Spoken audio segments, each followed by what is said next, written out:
The book publisher Fischer Verlag has dropped his successful author Monika Maron last week, and it is a huge news story here because for a variety of reasons. She was a conservative voice, and the reasons the publisher gave were very suspicious, to say the least. Officially, they have not cleansed for her political viewpoints, but the reasons they gave instead do not sound much better. They also encroach on Mrs. Maron's freedoms, particularly the freedom of association. That's the official raison d'etre for her dismissal, that the publisher does not respect Mrs. Maron's choices of human contacts, which is a human right, of course, enshrined by the Charter of Human Rights of the United Nations, but also in various other places, because it is essential for any democracy to be able to have associations and contacts with whoever you want in order to organize any majorities for whatever issue you have in mind. So the mere freedom of association topic should actually be enough for them to be called back. But rather to the contrary, this is a right that is barely understood by people in Germany. The opposition has an understanding of it to some degree. There is a word in German that is used for guilt by association, Kontaktschuld. And in the context of her dismissal, the public broadcaster Bayerischer Rundfunk have published a piece in which they openly suggest that there should not be such a thing as freedom of association, Kontaktunschuld, that's how they have dubbed it, and instead that it should be seen as normal that not only intellectuals may shy from sharing a stage with somebody they disagree with, but also, and even more so, that your average citizen should not take part in protest marches where people participate they may not like. I've made already a lot of videos explaining how the human rights and democracy is going to the wayside in my country, and I wanted to use this video in particular to go into more depth about our history. And her case is very interesting because her family history has a strong connection to both the Nazi regime in terms of victimhood. Her Jewish Christian grandfather Pavel Iklatz was murdered by the Nazis, and her own stepfather used to be the interior minister of the communist regime, the communist dictatorship in East Germany. So her personal history is deeply affiliated with the larger schemes of our republic in general. The official reason why the publisher Fischer House got rid of her was that she published a compendium of her essays, of her political essays, with a different publisher. She asked Fischer to publish it on their own, but they refused, and then they set her free to actually go to a different publishing house, which then she did. But then they were unhappy with her choice, and that was for her political essay Crooked Figures, Bitten by the Wind, 3 Decades of Essays, Krumme Gestalten, vom Wind gebissen, Essays aus 3 Jahrzehnten. The compendium was published by Susanne Dagen, who owns a little bookstore in Dresden called the Buchhaus Loschwitz. She also functions, of course, as a publisher. That means she sends manuscripts to printers, and then she tries to distribute it through various channels, one of them being Amazon, for example. Fischer Verlag, which is the main publisher of Mrs. Maron, the one that is now cancelling her, is supposedly most concerned about one of those distributors, and that is Antaios Verlag. Ms. Dagen has connections to Antaios in terms of a cooperation with the owner's wife, Miss Ellen Kositza. Susanne Dagen and Ellen Kositza have a shared book show on YouTube called Books Closed, Books Opened, Books Closed, Reading with Right-Wingers. This is an allusion to a book that was quite prominent, or that the media liked a lot, called Talking to Right-Wingers. And of course, they did not mean neo-Nazis, they just mean normal conservatives. And the title is, of course, an allusion to that, Reading with Right-Wingers. And Miss Ellen Kositza is openly conservative, and so is her husband, Mr. Götz Kubitschek. But he is demonized in the media as being far right, which is not true. And I have seen one episode of her book show, and I have the very strong impression that she is very, very far from National Socialism. She was very conversational about the time, and she painted it in the horrors that it actually was. But that publishing house, Antaios, which is abhorred by Fischer, does not only redistribute books by Buchhaus Loschwitz, but also by Fischer itself. So there's actually no reason why Buchhaus Loschwitz is more incriminated by Antaios than Fischer, outside of the personal friendship that is connecting these people. The issue is probably not about her essays, because they were published before in Two Brothers, Thoughts on Unity, Zwei Brüder, Gedanken zur Einheit, and in other places. I assume that this is about her conservative viewpoints, and there's even the English Wikipedia entry that mentions that because of her views, the publisher has dropped her. And my suspicion is that it is about her last two books. The latest one is Arthur Lanz, which came out this August and talks about the topics heroism and manliness, and how we face authoritarianism and the lack of our courage. The left does not really like this topic so much because it goes a bit against feminism. Most people who take dangerous jobs and who are courageous and who are willing to sacrifice their bodily integrity and sometimes their lives for others happen to be men, and that's why you see them in military, in the police, and in various other dangerous jobs all over. And the trick the left uses to demonize this entire concept of being heroic, of being a defender of the weak, and so on, is that they, of course, harken back to the Nazi era, where heroism was exploited for propagandistic purposes. And what they fail to acknowledge, and maybe on purpose, I don't know, maybe by accident, is that the idea of a hero or of a man as such, of a good man during the Nazi era,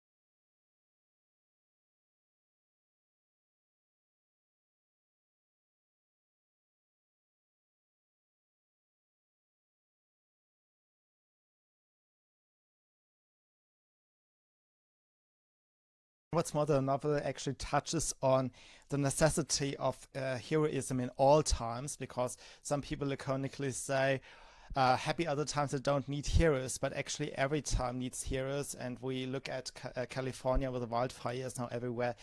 You can see it basically everywhere, but it's also in your everyday conversations, whether you submit to the creed of the day or whether you stand up for your beliefs.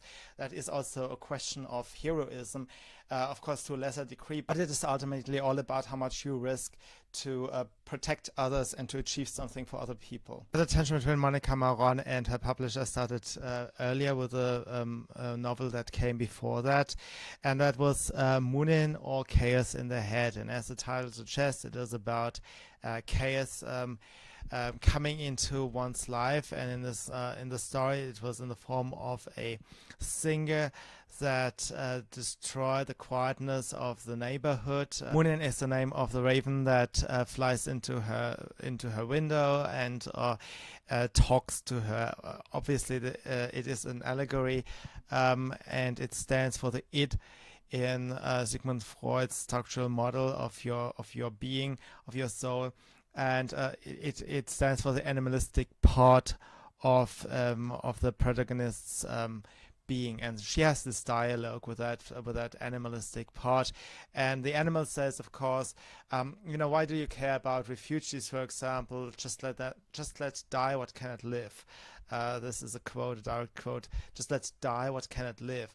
And of course, a civilized person does not think like this, but it is a dialogue. It explores the extremes. The protagonist is also writing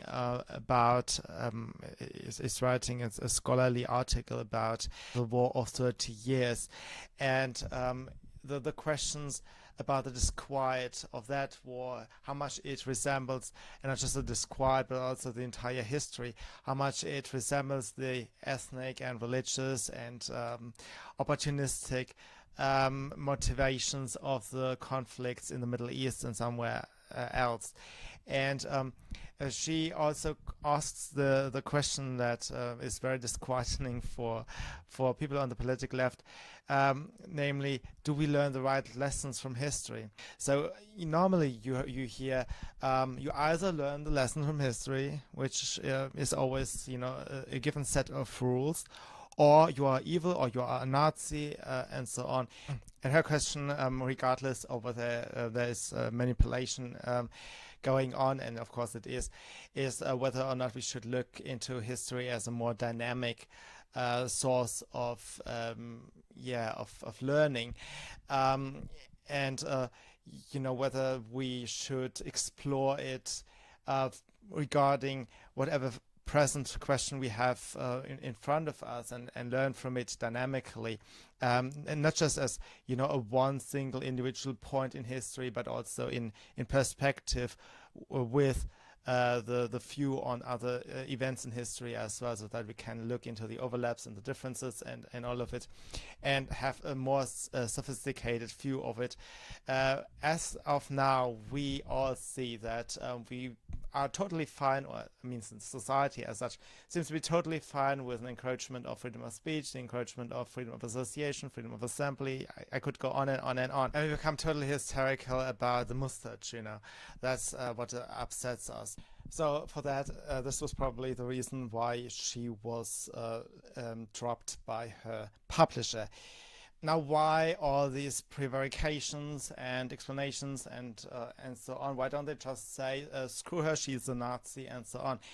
It is because she has had a tremendous success before, and if you cull somebody in the public light, it takes some more precautions, because they have a followership also internationally. So they have some people to talk back. Your average citizen. If your average citizen says the same thing, he's just simply pushed out of the workforce, or will no longer be invited to family parties or whatever it is. There will be a number of measures of ostracism that cannot be employed against a public figure that easily. And the work Monika Maron became famous with was Flying Ashes, Flugasche, which was published in 1981. It describes the struggle of a reporter to get her piece published, and she wrote, or the reporter wrote, about a true scandal, namely the environmentalist scandal of Bitterfeld. As you see in the pictures that I show you right now, Bitterfeld used to be a trash dump. Or at least it had a fairly big environmentalist problem. There had been former coal mines that were used as trash dumps, and then the chemical industry settled there, and they let a lot of wastewater into that. And the struggle she describes was partly a struggle she had herself, because Monika Maron was writing about Bitterfeld, which she only calls B in the novel, but she does mean Bitterfeld, in a report for her newspaper Wochenpost, when she was a journalist of the communist GDR. And that report was actually published in 1974. However, it was tremendously whitewashed, and her experience with the censorship regime made her write this novel. Now, being the author of that novel, she actually ran into the full-blown censorship regime. Of course, Flugasche, Flying Ashes could not be published in the East. It was ultimately picked up by Fischer Verlag, that is the publishing house that is now trying to get rid of her. Um, Both her work for the Wochenpost newspaper, as well as the novel itself, inspired a documentary that was shot in secret, called Bitterness out of Bitterfeld. It was published 7 years after her novel in 1988. Once the documentary was shown, partly in the West on the TV show Panorama, but also in various church circles across the communist regime, also in secret. Um, the Stasi, of course, became aware of it, and then they tried to find the people behind it. There had been some investigators interviewing people, and the case of Götz Kubitschek is worth mentioning because his corpse and the corpse of his daughter was found on a trash dump, and it is likely that he was murdered, but that has never been proven. He could have also committed suicide. So far, everything looks squeaky clean. We have a hero who got into trouble with the authorities. I've not mentioned yet that she fled the regime, but she did. And you would think, okay, she has just no love for communism. But of course, that's not the entire story, because you can imagine if somebody came to write for a newspaper, then obviously he or she, in this case, was into it for some time. And she even came from a home that was fairly prominent in the regime. Her father, Karl Maron, happened to have been the Minister for the Interior between 1955 and 1963. After his death, she cooperated with the Stasi, which was only for 2 years, between 1976 and 1978. As far as I can see, this was largely to get some travel visas. She wrote 2 reports, and in those she did not incriminate any other GDR citizens. However, according to her own accounts, it was not until 1984 until she ultimately got her way out of the ideology, out of the communist thinking. And of course, this is highly understandable. Everybody who is young is into the ideology of the day.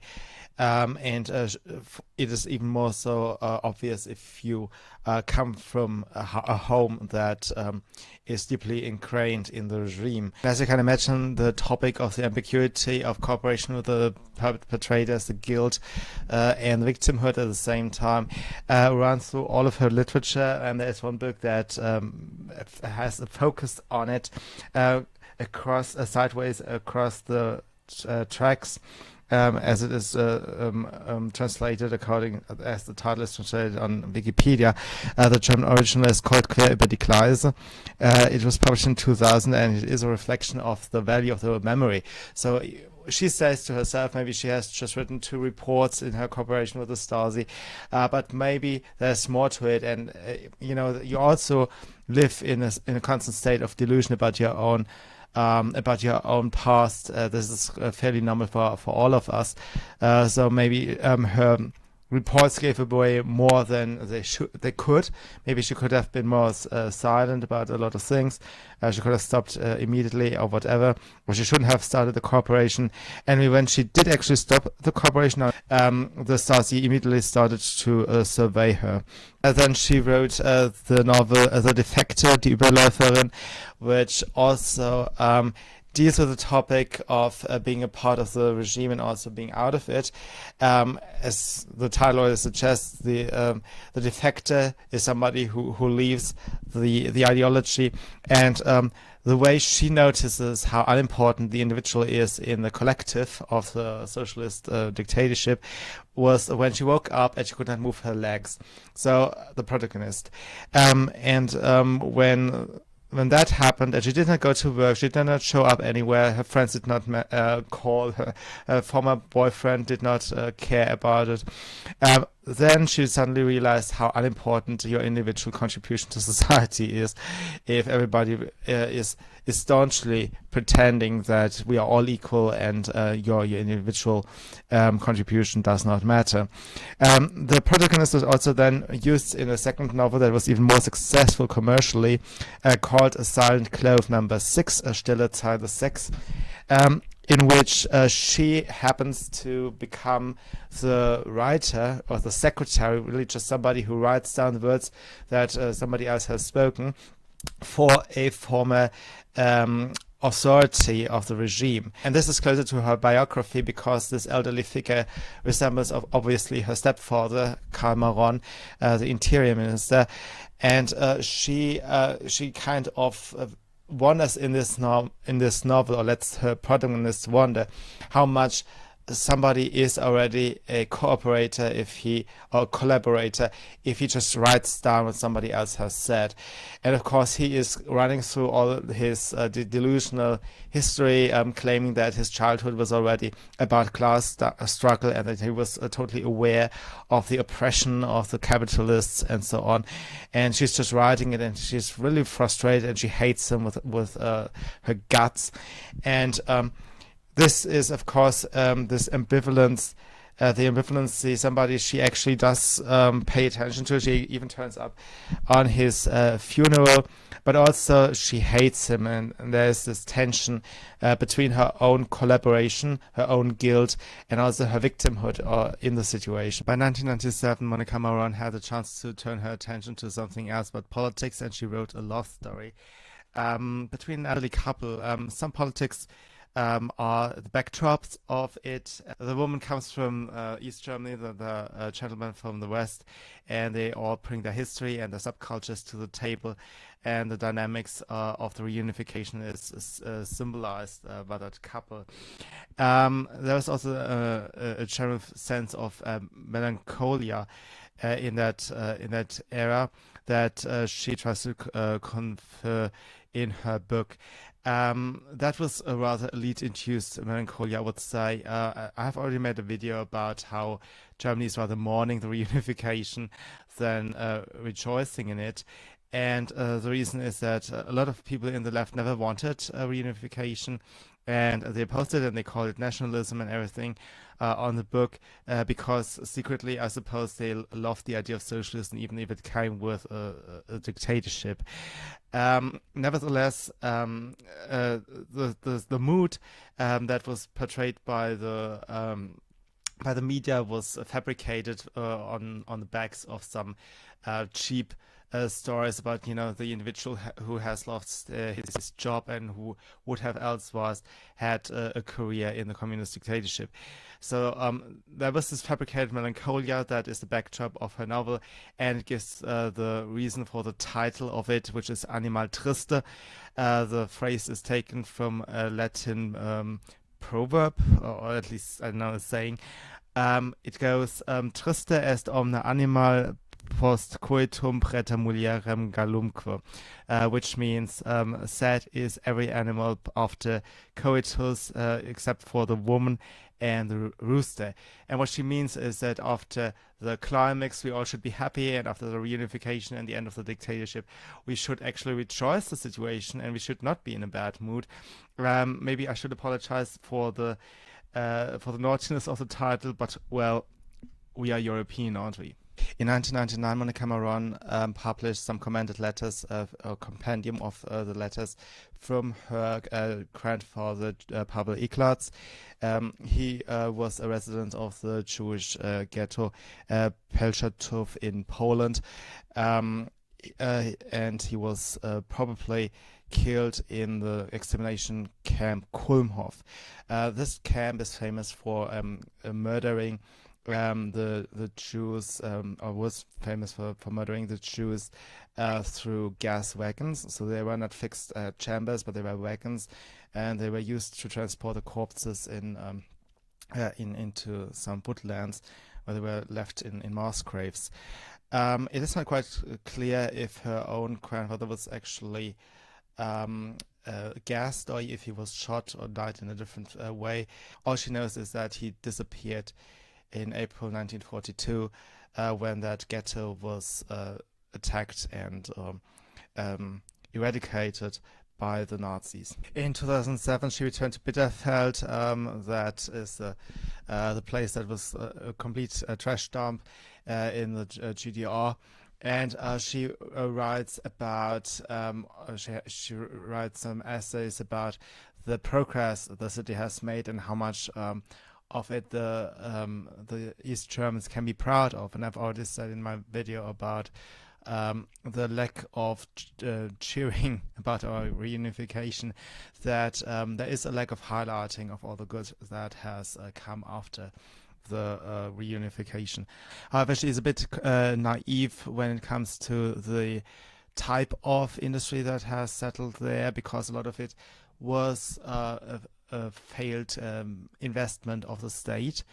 Instead of investing into glass fibers for the internet or in streets and schools, the core duties of the government.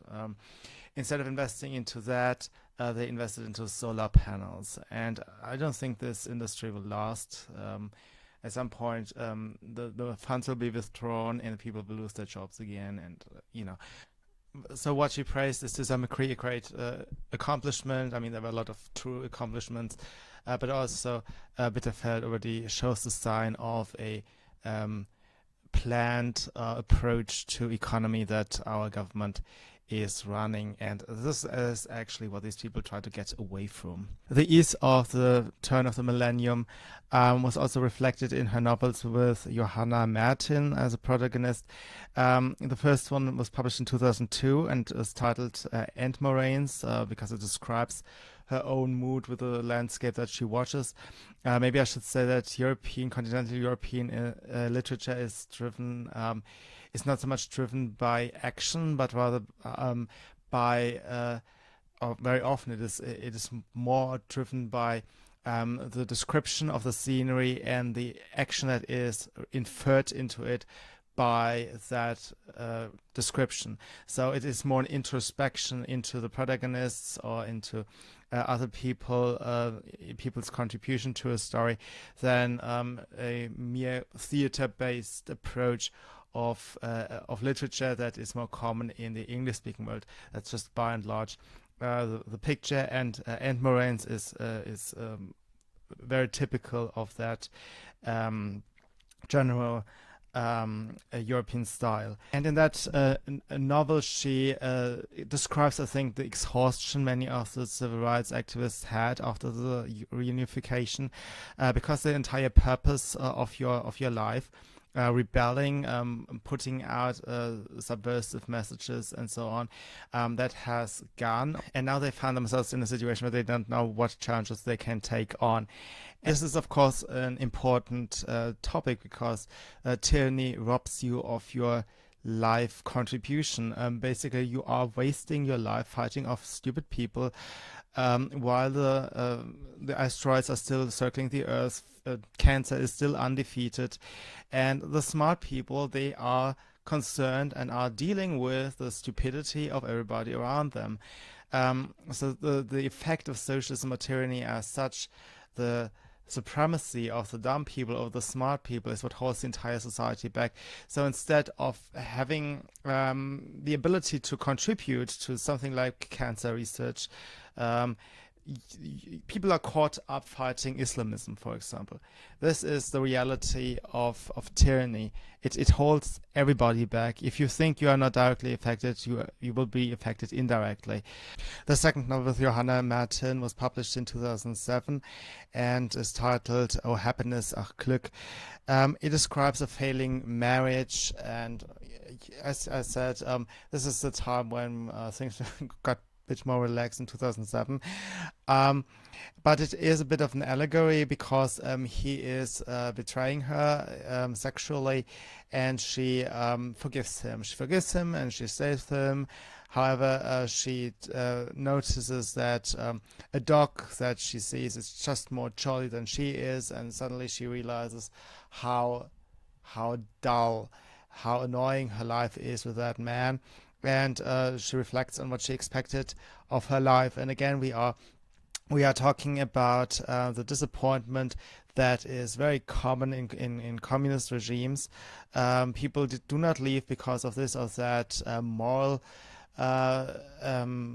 catastrophe. People don't leave Cuba or North Korea and so on because of this or that murder or this or that torture. But people run away because it is so bleak. It is so bleak. And I think this marriage is an allegory for that overall bleakness. The downsides are easy to see.